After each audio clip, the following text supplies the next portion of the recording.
आज ही Doubtnut app download करें। Doubtnut पर होगा अब आपके सभी मैथ्स, केमिस्ट्री, फिजिक्स और बायोलॉजी डाउट्स का सफाया। बस अपने क्वेश्चन की फोटो खींचो, उसे क्रॉप करो और तुरंत वीडियो सोल्यूशन पाओ। Download now. इस क्वेश्चन में हमें कारपेट दिया गया है जिसका मास हमें गिवन है।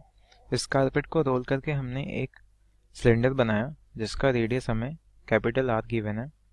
अब ये कारपेट अभी हमारा रफ फ्लोर पे है।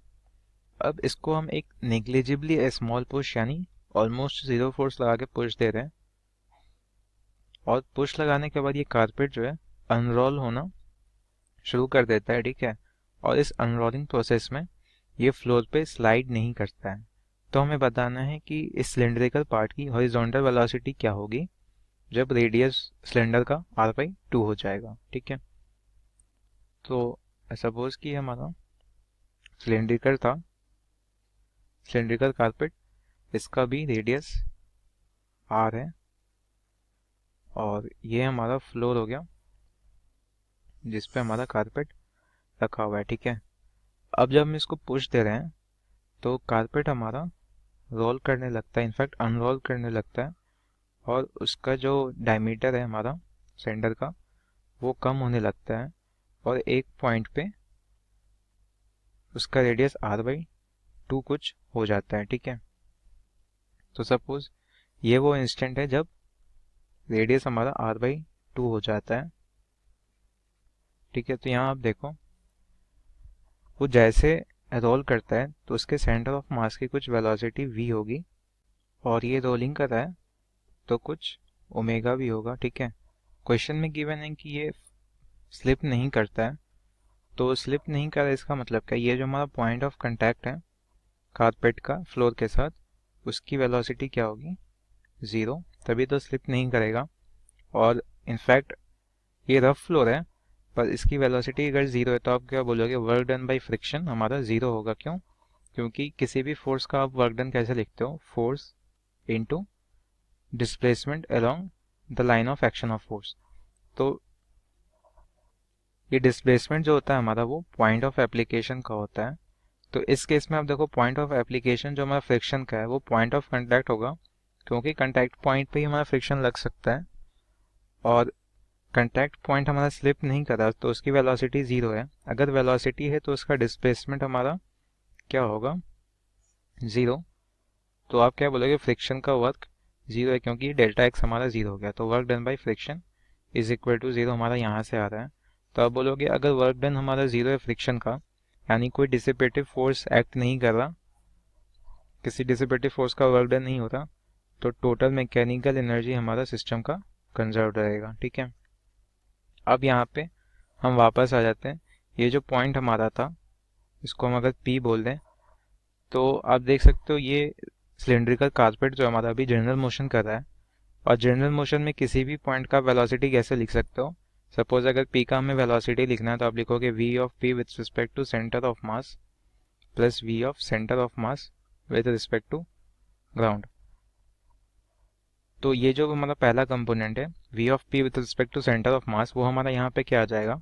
अब सेंटर ऑफ मास के रिस्पेक्ट में देखोगे तो ओमेगा हमारा काउंटर क्लॉकवाइज है और सेंटर ऑफ मास के रिस्पेक्ट में किसी भी जनरल मोशन करते हुए ऑब्जेक्ट का हर पॉइंट जो है वो सर्कुलर मोशन करता है जिसका सेंटर हमारा सेंटर ऑफ मास होता है।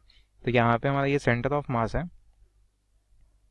और ये पॉइंट भी हमारा सर्कुलर मोशन कर रहा होगा इसके रिस्पेक्ट में और इसके अबाउट। तो ये क्या बोलेगा, अगर ये सर्कुलर मोशन कर रहा है इसके पास एक टेंजेंशियल वेलोसिटी है P के पास ओमेगा r, रेडियस यहाँ पे r/2 है, ठीक है। और अगर जनरल एक्सप्रेशन हम लिखें तो r/2 को आप स्मॉल r देख सकते हो, ठीक है।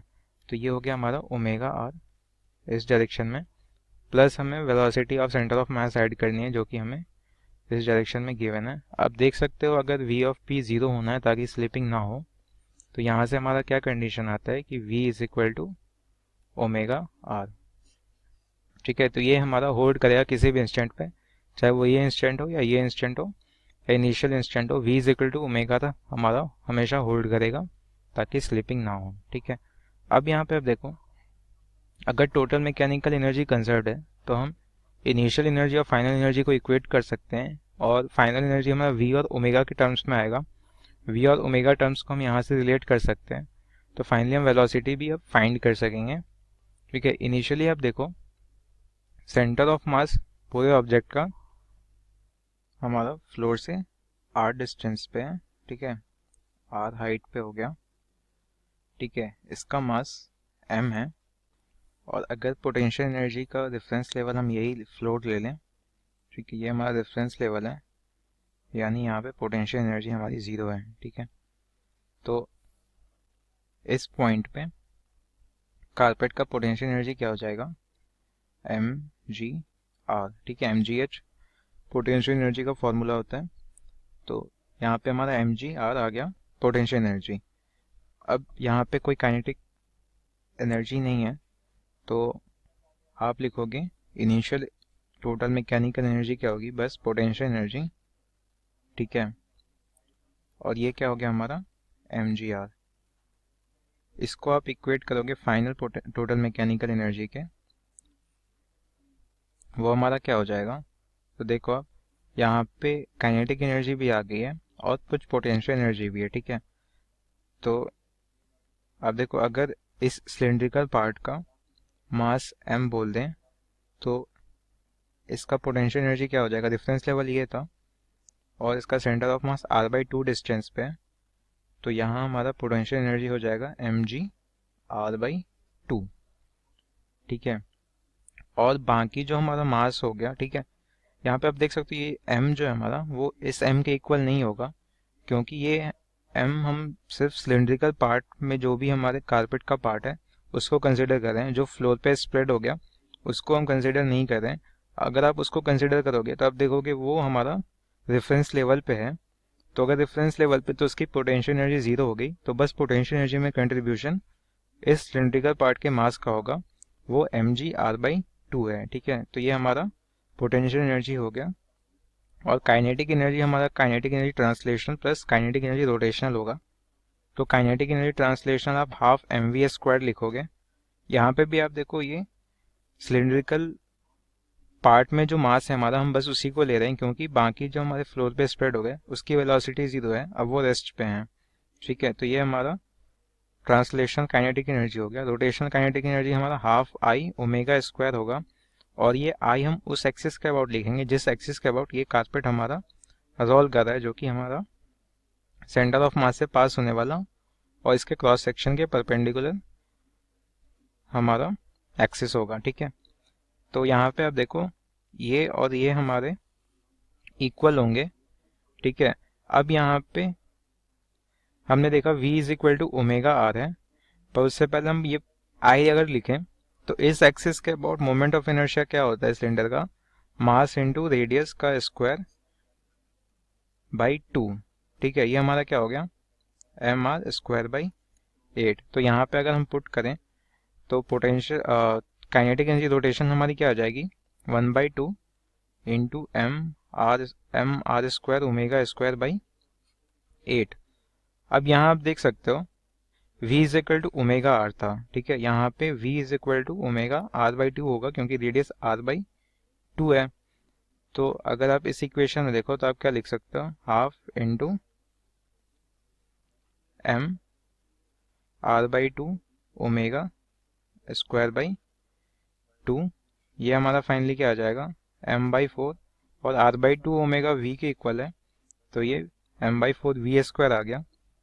तो अगर आप इस पूरे इक्वेशन को सेपरेटली लिख लो तो वो हमारा क्या आ जाएगा, initial potential energy is equal to final total mechanical energy, वो आ गया हमारा mgr/2 plus half mv² plus 1/4 mv²। ठीक है, अब ये स्मॉल मास m का वैल्यू हमें फाइंड करना है। तो अगर हम ये एज्यूम करें कि mass density per unit cross section area हमारा रो है, तो आप क्या लिखोगे, जब क्रॉस सेक्शन एरिया हमारा πr² था, यानी इनिशियली जब कारपेट हमारा पूरा रोल्ड था तो उस समय मास हमारा m था, m को आप डिनोट करोगे रो और क्रॉस सेक्शन एरिया मल्टीप्लाई करोगे, वो आ जाएगा रो πr²। अब जब हमारा क्रॉस सेक्शन एरिया πr²/4 हो गया, यानी रेडियस r/2 हो गया, तब मास स्मॉल m है, m को आप लिखोगे रो पाई आर स्क्वायर बाई 4। अगर आप small m by m divide करो अब, तो ये हमारा क्या आ जाएगा 1/4। तो यहाँ से आप देख सकते हो स्मॉल m की वैल्यू क्या होगी कैपिटल m के टर्म्स में, capital m/4।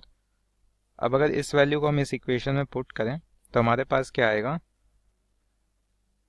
mgr is equal to mgr/8 plus 1/8 mv² plus 1/16 mv²।